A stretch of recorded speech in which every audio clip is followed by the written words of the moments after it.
C'est un secteur qui va très mal. L'intérim Europe 1 vous dévoile ce matin les derniers chiffres pour septembre et ils sont très mauvais. Oui, moins 16% par rapport à la même période l'an dernier. Élise Dangean, c'est un exemple de plus des difficultés du marché de l'emploi en cette période de crise sanitaire.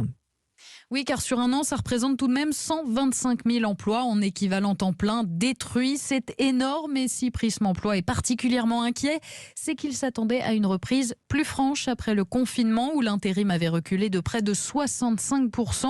Et parmi les secteurs qui embauchent en ce moment beaucoup moins d'intérimaires, il y a le BTP, comme nous l'explique Isabelle Hainaut-Chevalier, déléguée générale de Prism Emploi. Dans le BTP, nous avions assisté à un phénomène de rattrapage relatif, tout simplement parce que les chantiers s'étaient interrompus pendant le confinement et qu'ensuite les entreprises de BTP ont accéléré la livraison de leurs chantiers, ce qui fait qu'entre juin et août, les chiffres de ce secteur étaient plutôt positifs pour nous. Et là, ce que nous constatons, c'est qu'en septembre, c'est l'inverse. Une reprise fragile pour les uns, inexistante pour les autres. Le secteur des services, par exemple, stagne d'un mois à l'autre autour des moins 25%. Et pour cause, il regroupe notamment les acteurs du tourisme, de l'hôtellerie et de la restauration.